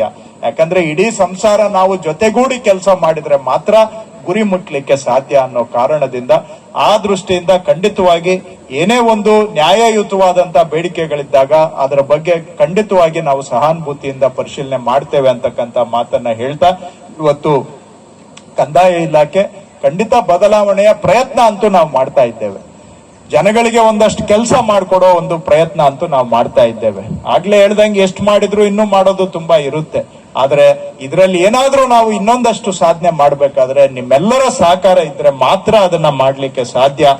ಸಹಕಾರ ಸುಮಾರು ಜನ ಮಾಡ್ತಾ ಇದ್ದಾರೆ, ಕೆಲವರು ಮಾಡದೇ ಇರೋರು ಇದ್ದಾರೆ. ಕೆಲವ್ರಿಗೆ ಅಭ್ಯಾಸ ಅಷ್ಟು ಗಿಡವಾಗಿ ಬಗ್ಗದ್ದು ಮರವಾಗಿ ಬಗ್ಗೀತೆ ಅನ್ನುವಂತ ಮಾತು ಇದೆ. ಸೊ ಕೆಲವರು ಬದಲಾವಣೆ ಆಗ್ತಾರೆ, ಕೆಲವರು ಬದಲಾವಣೆ ಆಗದೆ ಇರೋರು ಕೂಡ ಇರ್ತಾರೆ. ಆದ್ರೆ ಏನೋ ಒಂದು ನಿಮ್ಮೆಲ್ಲರ ಒಟ್ಟು ಸಮಗ್ರ ಸಹಕಾರ ಇದರಲ್ಲಿ ಬಹಳ ಮುಖ್ಯ. ಹಾಗೇನೆ ಈಗ ಲಾಸ್ಟ್ ಇಯರ್ ವೇಕೆನ್ಸೀಸ್ ತುಂಬಾ ಇತ್ತು ಅಂತ ಕಂಪ್ಲೇಂಟ್ ಬಂದಾಗ 1,000 village accountant at A time recruitment ಮಾಡಿದ್ವಿ. 1,000 ವಿಲೇಜ್ ಅಕೌಂಟೆಂಟ್ ಅಪಾಯಿಂಟ್ ಮಾಡಿದ್ವಿ. 5,60,000 ಅರ್ಜಿ ಬಂತು. 5,60,000 ಅರ್ಜಿ 1,000 ಪೋಸ್ಟಿಗೆ. ಯಾರಾದ್ರೂ ಒಬ್ಬರು ರಾಜ್ಯದಲ್ಲಿ ಏನಾದ್ರೂ ಒಂದು ಕಂಪ್ಲೇಂಟ್ ಹೇಳಿದಾರೆ? 5,60,000 ಜನ 1,000 ಪೋಸ್ಟ್ ಕಾಂಪಿಟೇಷನ್ ಆಯ್ತು, ಆದ್ರೆ ಒಬ್ಬರದು ಒಂದು ಕಂಪ್ಲೇಂಟ್ ಇಲ್ಲ ಎಲ್ಲೂ ಕೂಡ. ಬಂದು ಕೇಳಿದೀರಾ ನೀವಿಲ್ಲಾದ್ರೂ? ಯಾರಾದ್ರೂ ಕೇಳಿದೀರಾ? 1,000 ಜನ ವಿಲೇಜ್ ಅಕೌಂಟೆಂಟ್ ಅಪಾಯಿಂಟ್ಮೆಂಟ್ ಮಾಡಿದ್ವಿ. ಯಾರಾದ್ರೂ ಒಬ್ಬರ ಮನೆ ಬಾಗಿಲ್ಗೆ ಹೋಗಿ ಯಾರಾದ್ರೂ ಸಲಾ ಹೊಡೆದಿದ್ದೀರಾ ನನ್ಗೆ ಕೆಲಸ ಕೊಡಿಸಿ ಅಂತ? ಯಾರಾದ್ರೂ ಹೊಸದಾಗಿ ರಿಕ್ರೂಟ್ಮೆಂಟ್ ಆದವ್ರು ಇದ್ರೆ ಕೈ ಎತ್ತಿ, ಸ್ವಲ್ಪ ಹೊಸದಾಗಿ ಆದವರು ಒಂದಷ್ಟು ಜನ ಇದ್ದೀರಾ. ಯಾರಿಗಾದ್ರೂ ಒಬ್ಬರ ಮನೆ ಬಾಗಿಲ್ಗೆ ಹೋಗಿ ಸಲಾ ಹೊಡೆದಿದ್ದೀರಾ ನಿಮ್ ಕೆಲ್ಸಕ್ಕೆ? ಇಲ್ಲ ಸರ್, ಇಲ್ಲ. ಒಬ್ಬರಿಗೆ ₹1 ಕೊಟ್ಟು 1 ಪೈಸಾ ಯಾರಿಗಾದ್ರೂ ನಿಮ್ಗೆ ಖರ್ಚು ಮಾಡ್ಬೇಕಾಗ್ ಬಂತೆ ಇದ್ರೆ ಹೇಳಿ, ಪರವಾಗಿಲ್ಲ, ನಿಮ್ಗೆ ಸ್ವಾತಂತ್ರ್ಯ ಇದೆ. ಸುಮ್ನೆ ನನ್ ಮುಖಸ್ತುತಿಗೆ ಅಥವಾ ನಿಮ್ ಬಾಯಲ್ಲಿ ತುರುಗಿಸಿ ಮಾತಾಡ್ತಾ ಇದ್ದೀನಿ ಅಂತ ಹೇಳ್ಬೇಡಿ. ಏನಾದ್ರೂ ಒಂದು ಅಕ್ರಮದ ದೂರು ಎಲ್ಲಾದ್ರೂ ಕೇಳ್ಪಟ್ಟಿದ್ದೀರಾ? ₹1 ಯಾರಿಗಾದ್ರೂ ಕೊಡುವಂತ ಅವಶ್ಯಕತೆ ಬಂತ? 5,60,000 ಜನ ಅರ್ಜಿ ಹಾಕಿದ್ರು. ನನ್ನ ಮಂತ್ರಿ, ಕಂದಾಯ ಮಂತ್ರಿ ಮನೆಗೆ ಬಂದವರು ಎಷ್ಟಪ್ಪ ನನ್ಗೆ ಸಹಾಯ ಮಾಡಿ ಅಂದ್ರೆ 7-8 ಜನ ಬಂದಿದ್ರು ಅಷ್ಟೇ. ಯಾಕೆಂದ್ರೆ ಪಾರದರ್ಶಕವಾಗಿ ಮಾಡಿದ ವ್ಯವಸ್ಥೆ ಮೇಲೆ ಜನ ನಂಬಿಕೆ ಇಟ್ಟಾಗ ಕಂದಾಯ ಮಂತ್ರಿಗೂ ಬಂದು ಕೇಳಲಿಲ್ಲ. ನನ್ ಮನೆಗೆ ಬಂದವರು ಬರೀ ಒಂದು 7-8 ಜನ ಬಂದಿದ್ರು, ಸರ್ ಏನಾದ್ರೂ ಸಹಾಯ ಮಾಡಿ ಸರ್ ಅಂತ. ಇಲ್ಲ ಬೇರೆ ಏನಾರ ಸಿಸ್ಟಮ್ ಇದ್ದಿದ್ರೆ 5,60,000 ಜನನು ನಮ್ಮ ಮನೆ ಹತ್ರ ಇರ್ಬೇಕಾಗಿತ್ತು, ಹೌದಾ ಇಲ್ವೋ? ಹಂಗೆ ನಮ್ ಮನೆಗೂ ಬಂದಿಲ್ಲ. ಯಾರ ಮನೆಗೆ ಬೇರೆಯವರು ಏನೋ ಹೋಗಿ ಸುಮ್ನೆ ನಿಮ್ ತಂದೆ ತಾಯಿ ಒತ್ತಡಕ್ಕೆ ಲೋಕಲ್ MLA ಹೋಗಿ ಒಂದ್ ಮಾತು ಹೇಳಿ ಅಂತ ಹೇಳ್ಸಿರ್ಬೋದು. ಆದ್ರೆ ಅದು ಯಾವುದು ಕೂಡ ಇದರಲ್ಲಿ ಯಾವುದು ಅವಕಾಶ ಇಲ್ಲದೆ ಪಾರದರ್ಶಕವಾಗಿ ಒಬ್ಬರಿಗೆ ₹1 ಖರ್ಚಿಲ್ಲದೆ 1,000 ಜನಕ್ಕೆ ರಿಕ್ರೂಟ್ಮೆಂಟ್ ಮಾಡಿದ್ದೇವೆ. ಅದೇ ರೀತಿ ಈಗ ಸರ್ವೇಯರ್ಸ್ ಕೂಡ ರಿಕ್ರೂಟ್ಮೆಂಟ್ ಈ ವರ್ಷ ಮಾಡ್ತಾ ಇದ್ದೀವಿ. ಅದು ಅಷ್ಟೇ, ಎಕ್ಸಾಮ್ ಮಾಡಿ merit, reservation, roster, direct list, interview ಇಲ್ಲ, ಏನು ಇಲ್ಲ. Exam, roster, direct appointment. 750 ಜನ ಸರ್ವೇಯರ್ಸ್ ಅನ್ನ ಈ ವರ್ಷ ರಿಕ್ರೂಟ್ಮೆಂಟ್ ಮಾಡಕ್ಕೆ ಹೊರಟಿದ್ದೇವೆ. ಅದನ್ನು ಹಾಗೆ ಮಾಡ್ತಾ ಇದ್ದೇವೆ. ಇದಾದ್ಮೇಲೆ ಇನ್ನೂ ಒಂದು ಬ್ಯಾಚ್ ವಿಲೇಜ್ ಅಕೌಂಟೆಂಟ್ ರಿಕ್ರೂಟ್ಮೆಂಟ್ ಮಾಡಬೇಕು ಅಂತ ಇದ್ದೇವೆ, ಅದನ್ನು ಕೂಡ ಹಾಗೆ ಮಾಡ್ತೇವೆ. ಸೊ ಈ ರೀತಿಯಾಗಿ, ಯಾಕಂದ್ರೆ ಬರೀ ನಾವು ಜನಗಳದ್ದು ಮಾತಾಡೋದ್ರ ಜೊತೆಗೆ ನಮ್ಮ ಆರ್ಗನೈಸೇಷನ್ ಹೇಗೆ ನಡೆಸ್ತೇವೆ ಅನ್ನೋದು ಅದು ಕೂಡ ಮುಖ್ಯ. ಸೊ ಅಲ್ಲೂ ಕೂಡ ನಾವು ನಮ್ಮ ಸಿಬ್ಬಂದಿಯ ಕಲ್ಯಾಣವನ್ನ ಚಿಂತನೆಯನ್ನ ಇಟ್ಕೊಂಡು ಕೆಲಸ ಮಾಡ್ತಾ ಇದ್ದೇವೆ. ಒಟ್ಟಾರೆ ಇದು ಏನೋ ಒಂದು ಸಾರ್ವಜನಿಕ ಜೀವನದಲ್ಲಿ ನಮಗೆ ಅವಕಾಶ ಸಿಕ್ಕಿರೋದೇ ಒಂದು ನಮ್ಮ ಸೌಭಾಗ್ಯ ಅಂತ ನಾನು ಭಾವಿಸ್ಕೊಂಡಿದ್ದೇನೆ. ಅದನ್ನ ನಮ್ಮ ಕೈಲಾದಷ್ಟು ಮಟ್ಟಿಗೆ ಆ ಜನಗಳ ಋಣ ತೀರಿಸುವಂತ ಪ್ರಯತ್ನ ನಾವೆಲ್ಲರೂ ಕೂಡ ಮಾಡೋಣ ಅಂತ ಹೇಳಿ, ಬಹಳ ಬಿಸಿಲು ಬಹಳ ಇದೆ, ಬಹಳ ಸಮಯ ನಾನು ತಗೊಂಡಿದ್ದೇನೆ ಮಾತಾಡ್ತಾ ಹಾಗೂ ಇನ್ನು ನಿಮ್ದು ಕ್ರೀಡಾಕೂಟ ಆರಂಭನೇ ಆಗಿಲ್ಲ, ಬರೀ ಭಾಷಣದಲ್ಲೇ ಮುಗಿಸುವಂತಹದ್ದು ಆಗ್ಬಾರ್ದು. ನಿಜವಾಗಿ ಬಂದಿರೋದು ಸ್ಪೋರ್ಟ್ಸಿಗೆ, ಬರೀ ಭಾಷಣ ಸ್ಪೋರ್ಟ್ಸ್ ಆಗ್ಬಿಟ್ರೆ ಸಾಲದಿಲ್ಲ. ಸೊ ಹಾಗಾಗಿ ಕ್ರೀಡಾಕೂಟ ಆರಂಭ ಆಗಲಿ, ಕ್ರೀಡಾಕೂಟ ಬಹಳ ಯಶಸ್ವಿಯಾಗಿ ಆಗಲಿ. ಇನ್ನು ಮುಂದೆ ಇದನ್ನ ಆಗಿಂದಾಗೆ ನಿರಂತರವಾಗಿ ಮಾಡಬೇಕು ಅಂತ ನಾನು ನಿಮ್ಮ ಸಂಘಕ್ಕೆ ಹೇಳ್ತಾ, ಹಾಗೂ ನಾವು ಇಡೀ ಕಂದಾಯ ಇಲಾಖೆ ಸೇರಿಸಿ ಇದೊಂದು ಕಾರ್ಯಕ್ರಮ ಮಾಡೋದ್ರ ಬಗ್ಗೆ ನಾನು ಕಂದಾಯ ಇಲಾಖೆ ನೌಕರರ ಮುಖ್ಯ ಸಂಘ ಏನಿದೆ ಅವ್ರ ಹತ್ರ ಅವ್ರನ್ನೂ ಕರೆದು ನಾನು ಮಾತಾಡ್ತೇನೆ. ಆದ್ರೆ ಇಡೀ ಎಲ್ಲರೂ ಸೇರಿ ನಾವು ಮಾಡುವಂತಹದ್ದು ಸ್ಪೋರ್ಟ್ಸ್ ಮತ್ತೆ ಕಲ್ಚರಲ್ ಪ್ರೋಗ್ರಾಮ್ಸ್. ನಾನು ಹೇಳಿದ್ದು ಎರಡೂ ಸೇರಿ ಮಾಡಬೇಕು ಅಂತ. ಡೇ ಟೈಮ್ ಎಲ್ಲ ಸ್ಪೋರ್ಟ್ಸ್, ಈವ್ನಿಂಗ್ ಕಲ್ಚರಲ್ ಪ್ರೋಗ್ರಾಮ್ ಮಾಡಬೇಕು ಅಂತ ನಾನು ಸಜೆಷನ್ ಕೊಟ್ಟಿದ್ದೆ. ಇವ್ರು ಅಟ್ಲೀಸ್ಟ್ ಸ್ಪೋರ್ಟ್ಸ್ ಆದ್ರೂ ಮಾಡಿದ್ದಾರೆ, ಸಂತೋಷ. ನೆಕ್ಸ್ಟ್ ಮಾಡುವಾಗ ಸ್ಪೋರ್ಟ್ಸ್ ಕಲ್ಚರಲ್ ಆಕ್ಟಿವಿಟೀಸ್ ಎಲ್ಲ ಸೇರಿಸಿ ಮಾಡುವಂತ ಕೆಲಸ ಮಾಡೋಣ ಅಂತ ಹೇಳಿ ತಮ್ಗೆಲ್ಲರಿಗೂ ಧನ್ಯವಾದ, ತಮ್ಗೆಲ್ಲರಿಗೂ ನನ್ನ ಶುಭಾಶಯಗಳು. ನಮಸ್ಕಾರ ಎಲ್ಲರಿಗೂ. ಪಾರದರ್ಶಕತೆ, ಸರಳತೆ, ಸುಲಭವಾದ ಆಡಳಿತಕ್ಕೆ ಮಂತ್ರವನ್ನಾಗಿಸಿದ ವೆರಿ ಸಿಂಪಲ್ ಸಚಿವರು, ನಮ್ಮ ಸಚಿವರು ಅಂತ ಹೇಳ್ಕೊಳ್ಳಕ್ಕೆ ನಮ್ಮೆಲ್ಲರಿಗೂ ಕೂಡ ಹೆಗ್ಗಳಿಕೆ. ಅವರು ಇವತ್ತಿನ ಕಾರ್ಯಕ್ರಮಕ್ಕೆ ಬಂದು ಈ ಕಾರ್ಯಕ್ರಮದ ಗೌರವ ಹೆಚ್ಚಿಸಿದ್ದಾರೆ. ಜೊತೆಗೆ ಈ ಕಾರ್ಯಕ್ರಮದ ಉದ್ಘಾಟನೆ ಮಾಡಿ ನಮ್ಮ ಎಲ್ಲ ಆಶಯಗಳಿಗೆ ಅವರು ಜೊತೆಯಾಗಿರ್ತೀನಿ ಅಂತ ಹೇಳಿದ್ದಾರೆ. ಹಾಗಾಗಿ ನಿಮ್ಮೆಲ್ಲರ ಚಪ್ಪಾಳಿ ಮೂಲಕ ಮಾನ್ಯ ಸಚಿವರು ಕೃಷ್ಣ ಬೈರೇಗೌಡರಿಗೆ ನಿಮ್ಮೆಲ್ಲರ ಮುಖ್ಯನ ಕೃತಜ್ಞತೆಗಳನ್ನ ಸಲ್ಲಿಸ್ತೇನೆ. ಒಂದು ಯೋಗೇಶ್ ನಾಯಕ್ ಅವರು ಒಂದು ಮಾತಾಡ್ತಾರೆ. ಸರ್, ಅಂತರ್ ಜಿಲ್ಲಾ ವರ್ಗಾವಣೆ 16ನೇ ಮರುಸ್ಥಾಪಿಸುವ ಬಗ್ಗೆ ಮಾನ್ಯ ಮುಖ್ಯಮಂತ್ರಿಗಳಲ್ಲಿ ಚರ್ಚೆ ಮಾಡ್ತೀನಿ ಅಂತ ಹೇಳಿದಿರಾ. ನಮಗೂ ತುಂಬಾ ಸಂತೋಷ ಇದೆ ಸರ್. ಅದು ಆಗದೆ ಇದ್ದ ಪಕ್ಷದಲ್ಲಿ ಸರ್, ಕಂದಾಯ ಇಲಾಖೆಯಲ್ಲಿ ಈಗಾಗಲೇ ಕಂದಾಯ ಆಯುಕ್ತಾಲಯ ರಚನೆ ಆಗಿದೆ. ಆಯುಕ್ತಾಲಯದ ಅಡಿನಲ್ಲಿ ನಮಗೆ ರಾಜ್ಯ ಮಟ್ಟದ ಜ್ಯೇಷ್ಠತೆ ಕೊಟ್ರೆ ಅಂತರ್ ಜಿಲ್ಲಾ ವರ್ಗಾವಣೆಗೆ ಅವಕಾಶ ಸಿಗುತ್ತೆ ಸರ್. ನಾನು ಆಗ್ಲೇ ಮಾತಾಡುವಾಗ್ಲೇ ಈ ಪಾಯಿಂಟ್ಗೆ ಉತ್ತರ ಹೇಳೋಣ ಅಂತಿದ್ದೆ, ಮರ್ತೋಯ್ತು. ತಹಶೀಲ್ದಾರ್ ಸೀನಿಯಾರಿಟಿನೇ ಫಿಕ್ಸ್ ಮಾಡಕ್ಕೆ 2.5 ವರ್ಷ ಆಯ್ತು ನನ್ನ ಕೈಲಿ, ಇನ್ನೂ ಮುಗ್ಸಕ್ ಆಗಿಲ್ಲ. ಅವ್ರಿಗೆ ಕೇಳ್ಕೊಂಡಿದ್ದೀನಿ ನಾನೇ, ಅವ್ರು ಈಗ್ಲೂ ಒಪ್ಪಿಲ್ಲ ನನ್ನ ಫಾರ್ಮುಲಾಗೆ. ನಾನು ಹೇಳಿದೆ, ಆಯ್ತಪ್ಪ ನನ್ಗೆ ಏನೋ ಬುದ್ಧಿ ಇದೆ ಅದ್ರ ಪ್ರಕಾರ ನಾನು ಮಾಡ್ತೇನೆ, ಅಟ್ಲೀಸ್ಟ್ ಅದ್ರ ಮೇಲೆ ಪ್ರಮೋಷನ್ ಕೊಟ್ಬಿಡ್ತೇನೆ, ನೀವು ಕೋರ್ಟ್ಗೆ ಆಮೇಲೆ ಹೋಗಿ ಅಂತ ರಿಕ್ವೆಸ್ಟ್ ಮಾಡ್ಕೊಂಡಿದ್ದೀನಿ. ಯಾಕಂದ್ರೆ ಅವ್ರು ಏನು ಮಾಡಕ್ ಇಲ್ಲಿ ಒಂದು ಹಿಂಗೆ ಮಾಡಿದ್ರೆ ನಾನು ಆಮೇಲೆ ಕೇಸ್ ಆಫೀಸರ್ಸ್ ಅಸೋಸಿಯೇಷನ್ಗೆ ಕರೆದು ಮಾತಾಡಿದೆ, ಏನಪ್ಪ ನೀವೇ ಹೇಳಿ ಏನ್ ಮಾಡ್ಬೇಕು ಅಂತ. ಅವರು ಟ್ರೈ ಮಾಡಿ ಕೊನೆಗೆ ಬಿಟ್ಬಿಟ್ರು, ಸರ್ ನೀವೇನಾದ್ರೂ ಮಾಡಿ ಸರ್, ಇವ್ರು ಕನ್ವಿನ್ಸ್ ಮಾಡಕ್ ಆಗಲ್ಲ ಅಂತೇಳಿ. ತಹಶೀಲ್ದಾರ್ ಇರೋದೇ ಎಷ್ಟು ಜನ ಇದಾರಪ್ಪ?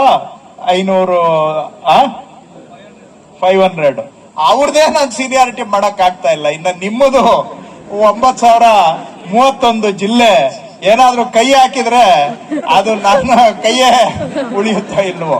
ಬಟ್ ನನ್ನ ಪ್ರಕಾರ ಸ್ಟೇಟ್ ವೈಡ್ ಸೀನಿಯಾರಿಟಿ ಇರಬೇಕು ನನ್ನ ಮನಸ್ಸಿನ.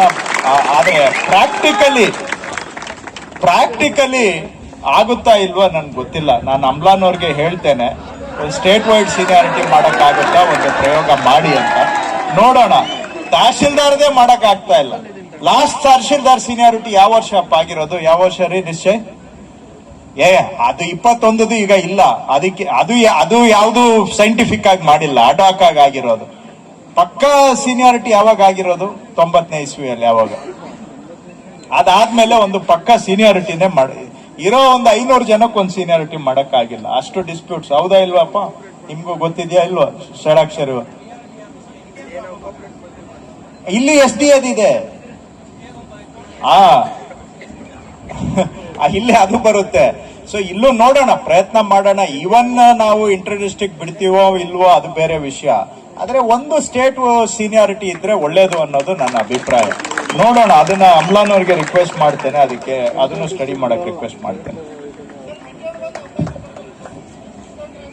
Thank you very much sir. Thanks for the positive response. ನಿಮ್ಮೆಲ್ಲರ ಚಪ್ಪಾಳೆ ಮೂಲಕ ಮಾನ್ಯ ಸಚಿವರಿಗೆ ಕೃತಜ್ಞತೆಗಳನ್ನು ಸಲ್ಲಿಸೋಣ. ಇವತ್ತಿನ ಕಾರ್ಯಕ್ರಮದಲ್ಲಿ ನಮ್ಮ ಗೌರವದ ಅತಿಥಿಗಳಾಗಿ ಆಗಮಿಸಿರುವಂತಹ CS ಷಡಾಕ್ಷರಿ ಸರ್ ಅವರು, ರಾಜ್ಯಾಧ್ಯಕ್ಷರು, ಕರ್ನಾಟಕ ರಾಜ್ಯ ಸರ್ಕಾರಿ ನೌಕರರ ಸಂಘ ಬೆಂಗಳೂರು, ಇವರಿಗೆ ನಿಮ್ಮೆಲ್ಲರ ಪರವಾಗಿ ಸ್ವಾಗತವನ್ನ ಕೋರ್ತೇನೆ. ಹಾಗೆ ಜಿಲ್ಲಾಧ್ಯಕ್ಷರು, ಕರ್ನಾಟಕ ರಾಜ್ಯ ಸರ್ಕಾರಿ ನೌಕರರ ಸಂಘ ಶ್ರೀಯುತ ಮೋಹನ್ ಸರ್ ಅವರಿದ್ದಾರೆ, ಅವರಿಗೂ ಕೂಡ ಆತ್ಮೀಯವಾದ ಸ್ವಾಗತವನ್ನು ಬಯಸ್ತೇನೆ.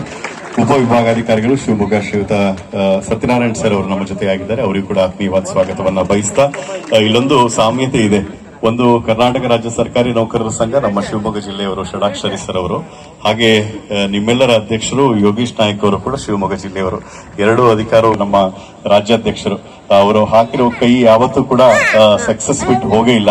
ಇಡೀ ಕರ್ನಾಟಕದ ಎಲ್ಲ ಸರ್ಕಾರಿ ನೌಕರರನ್ನ ಅತ್ಯಂತ ಶ್ರೇಯೋಭಿವೃದ್ಧಿಯಿಂದ ನೋಡಿಕೊಳ್ಳುವಂತಹ, ಯಾರಿಗೂ ಕೂಡ ತೊಂದರೆ ಆಗದಂತೆ ಸರ್ಕಾರದ ಯೋಜನೆಗಳನ್ನು ಅನುಷ್ಠಾನಗೊಳಿಸಲು ಬೇಕಾದಂತ ದೊಡ್ಡ ಶಕ್ತಿ ಇರುವಂತಹ ಶ್ರೀಯುತ CS ಷಡಾಕ್ಷರಿ ಸರ್ ಅವರಿಗೆ ನಿಮ್ಮೆಲ್ಲರ ಮುಖೇನ ನಾನು ಮತ್ತೊಮ್ಮೆ ಸ್ವಾಗತಿಸಿ ಅವರು ಶುಭಾಶಯ ನುಡಿಗಳನ್ನು ಈ ಸಂದರ್ಭದಲ್ಲಿ ಮಾತನಾಡಬೇಕು ಅಂತ ನಿಮ್ಮೆಲ್ಲರ ಪರವಾಗಿ ಕೇಳ್ಕೊಳ್ತೇನೆ.